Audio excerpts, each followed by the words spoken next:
এরকম সাইডের মাঝে কই যাইতেছে? ট্রেনের বউ দেখতে না আমার সিয়াম সিয়াম সিয়াম, আল্লাহ আল্লাহ আল্লাহ, আমারটা গেল।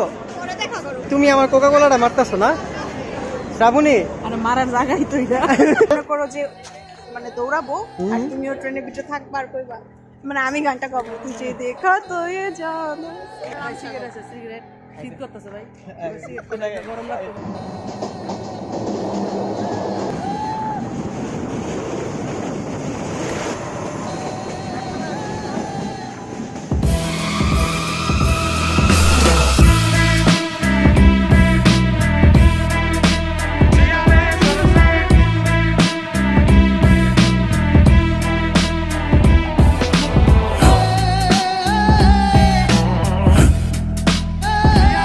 হ্যাঁ, হোয়াটসঅ্যাপ গাইস, আসসালামু আলাইকুম।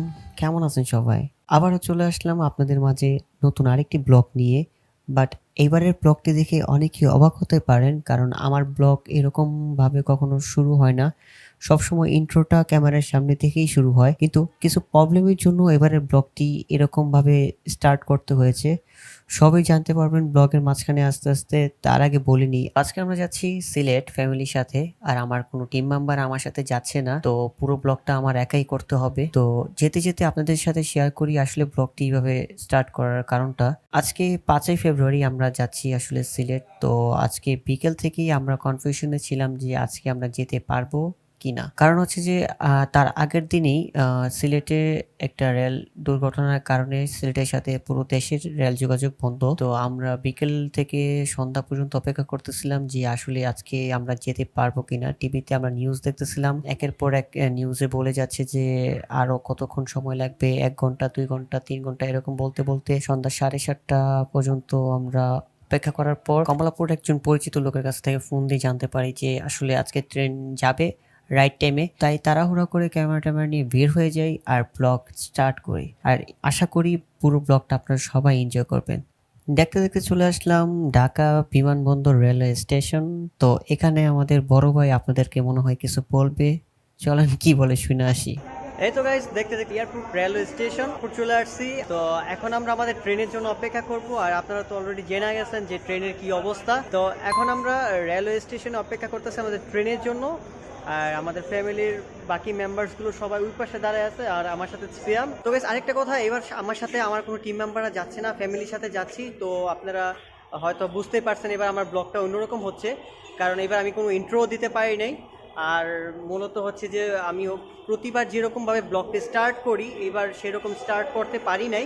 আর গাইস, যারা আমার চ্যানেলে নতুন এখনই সাবস্ক্রাইব করে ফেলেন আর ব্লগটা এনজয় করেন, লাইক করে দেন আর কমেন্ট করে জানাই দিবেন অবশ্যই ব্লগটা কেমন লাগছে। তো আমরা এখন দেখি, সামনে যাই, সবাই কি করতেছে দেখি। এদিক দিয়ে ট্রেনের জন্য অপেক্ষা করতে করতে আমার কোকা কোলা নিয়ে অনেকে ধান্দাবাজি শুরু করছে। একের পর এক মেরেই যাচ্ছে। অবশেষে অক্ষত অবস্থায় না পেলে অল্প অবস্থায় হাতে পেলাম সেটি। এরকম সাইডের মাঝে কই যাইতেছে? ট্রেনের বউ দেখতে না আমার শুনেন আমি হুন্ডার তেল আনতে যাইতেছি, সিলেটের তেলে দিব। গাইস, ওই যে ট্রেন যেটা পড়ে গেছে ওইটার থেকে নাকি মানুষ বালতি বোতল যা পারতাছে সব দিয়ে নাকি তেল দিতেছে। 5 কেজি পলিথিন এখন তার মানে তোমরা যাইতাছো তেল আনার লেগে না? এদিক দিয়ে একের পর এক ট্রেন আসলেও আমাদের ট্রেনের কোনো খবরই ছিল না। কিন্তু কিছুক্ষণ অপেক্ষা করার পর ঠিকই আমাদের ট্রেন চলে আসে। তারপর 5 মিনিট অপেক্ষা করার পর ঢাকা বিমানবন্দর রেল স্টেশন থেকে ছেড়ে যায়। এবার এনজয় করি ট্রেন ভ্রমণটা।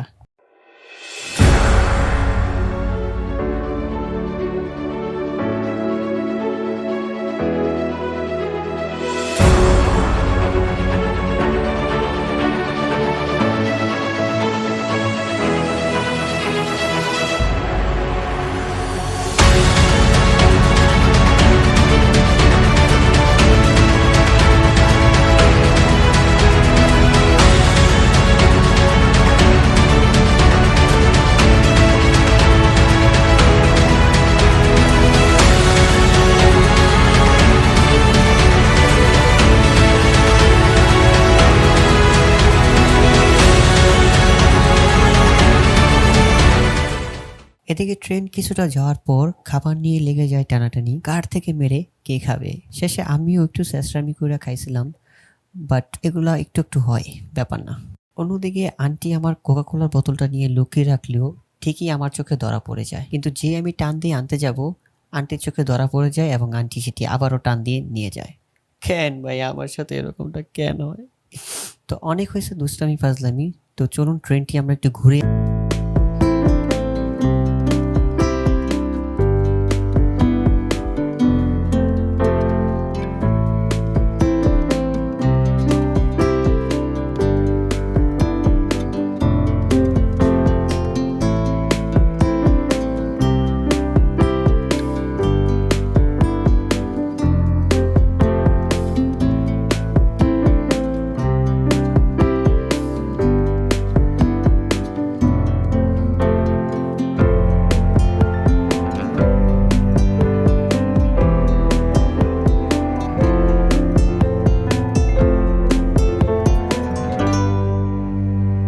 hour later. এই তো গাইস, আমরা এখন আছি শায়েস্তাগঞ্জ। এই যে ট্রেন দাঁড়ায় আছে, আর ক্যামেরার অবস্থা বাজে, এই জন্য আমি কিন্তু আসলে এত কালো না যতটা আপনারা দেখতেছেন। কথা হইটা না, কথা হয়েছে যে সামনে যে আজকে অ্যাক্সিডেন্ট হয়েছে সেটার জন্য হয়তো বা আজকে ট্রেন এখানে এতটা লেট করতেছে। মূলত এতটা ট্রেন লেট করে না, প্রায় 15 মিনিটের উপরে দাঁড়ায় আছি। তো দেখি কি হয়, আর একটু তো লেট হবে স্বাভাবিক, কারণ লাইনের অবস্থা আজকে খারাপ। 100 বছরের সিগারেট আছে, সিগারেট শীত করতেছে ভাই, গরম লাগতো ভাই। গুলি সুইচ খাইবেন না? গুলি তুমি যেটা খাও ভাই, আকাশ বিড়ি। আমি তো ওই যে আমার আকাশ বিড়ি কম ভাই, ভাই আকাশ বিড়ি। আমি কিন্তু শোনো, আমি কিন্তু ইয়া খাই, জাস্ট গুলি সুইচ খাই, এছাড়া কিছু না ভাই, আমি আকাশটা খাই। না। এখন ব্র্যান্ডের বাড়িছে আম ভাই, আকাশটাই খাই। এটা খেলে তো আকাশ আকাশ কি মনে করো যে মানে দৌড়াবো আর তুমিও ট্রেনের ভিতরে থাকবা আর কইবা, মানে আমি গানটা গাবো, তুই যে দেখা তো এ জানো। কি শখ, মানে শাহরুখ তরে তুই তো গাইস, এই আর কি আমরা সবাই আর কি নাইমা মানে এনজয় করতেছি, কারণ ওই যে বললাম ট্রেনের লাইনে হয়তো বা কোনো কাজ করতেছে।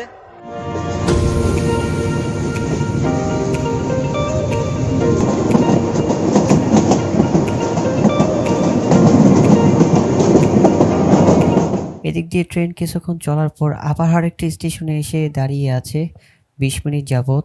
তার মাঝখানে একটি বিশিষ্ট মানুষের সাথে দেখা, তার কাজগুলো একবার নিজের চোখে দেখে নিন।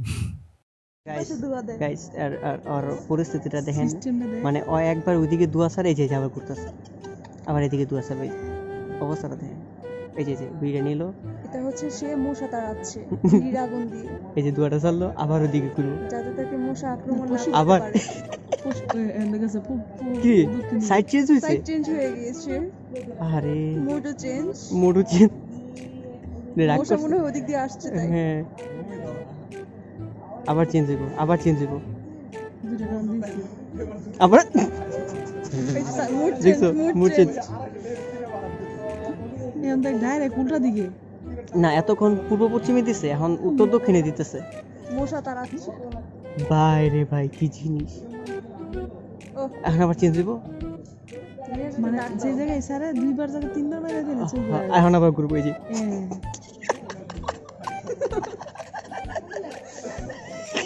পাশে মেয়েটা দেখতে পাশে লুকটা দেখ, লুকটা দেখে। আর আমাদের এই যে শাহরুখ খান পোজ নিয়া তার ইয়া দেখতেছে। আচ্ছা, উনি আবার পজিশন চেঞ্জ করবো। এই যে দুইবার দিছে, আরেকবার দেওয়ার পরে আরেকবার দেওয়ার পরে এই যে এই যে ঘুরে, জোস। বা ওনার কাছ থেকে কিন্তু অনেক কিছু শেখার আছে, বুঝতে পারছো? বা গুরু বাবা গুরু ভাই পাগল দেখছি, এই পাগলের সিস্টেম দেই নেই, দিক নির্দেশন করে দিক নির্দেশন করে তুমি বিড়ি খায়। বাই সিরিয়াসলি আজব এক জিনিস দেখলাম। A few moments later.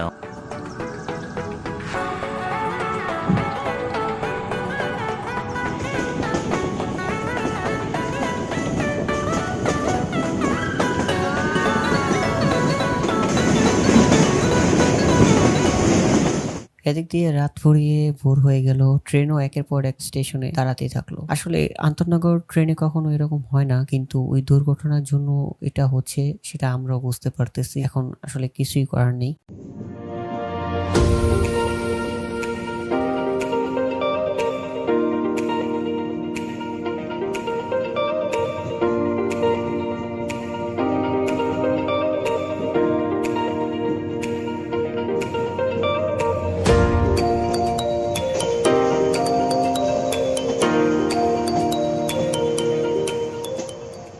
অবশেষে আমরা চলে আসলাম সেই ঘটনার স্থলে, যে ঘটনার জন্য আসলে আমরা সারা রাত একের পর এক রেল স্টেশনে অনেকক্ষণ দাঁড়িয়েছিলাম। যে ঘটনার জন্য পুরো দেশের সাথে সিলেটের রেল যোগাযোগ বন্ধ ছিল, সেই ঘটনাস্থলে আমরা চলে আসছি। তো দেখতেই পারতেছেন লাইনের বাইরে ট্রেনের বগিগুলো পড়ে আছে, আর এখানে যে যার মতো আসলে তেল নিয়ে যাচ্ছে। আশেপাশে মাঠ টাট আসলে ভরে গেছে তেলে। আর হচ্ছে যে আপনার এই লাইনগুলো কিন্তু নতুন করে সারা রাত লাগিয়ে আসলে তৈরি করা হয়েছে। 200 মিটারের মতো কিন্তু পুরো ট্রেনের লাইন কিন্তু উঠে গিয়েছিল, এগুলো নতুন করে লাগানো হয়। দেন আমরাই প্রথম এই লাইন দিয়ে যাই। খুব ভয়ে ছিলাম আসলে কি হয়, তারপরও আল্লাহর রহমতে খুব ভালো মতো আমরা পার হয়ে যাই। অবশেষে সকল বাধা পেরিয়ে আল্লাহর রহমতে আমরা সিলেট রেলওয়ে স্টেশনে পৌঁছে যাই। নেমেই দেখি যমুনা টিভি লাইভ করতেছে, যদিও আমরা ক্যামেরার পিছনে ছিলাম, ব্যাপার না। তো গাইস, এটা ছিল সিলেট ব্লগের পার্ট 1। এটাতে আমরা ঢাকা থেকে সিলেট আসলাম, আর পার্ট 2 খুব শীঘ্রই আপনাদের মাঝে চলে আসবে। এতক্ষণ আমাদের সাথে থাকার জন্য আপনাদের সবাইকে ধন্যবাদ। তো গাইস, ব্লগটি যদি ভালো লেগে থাকে লাইক করে দিবেন, কমেন্ট করে জানিয়ে দিবেন ব্লগটি কেমন হয়েছে। আর যদি চ্যানেলে নতুন হয়ে থাকেন চ্যানেলটিকে সাবস্ক্রাইব করে পাশে থাকা নোটিফিকেশন বাটনটি অন করে দিবেন। তো ধন্যবাদ সবাইকে, ভালো থাকবেন সবাই, আল্লাহ হাফেজ।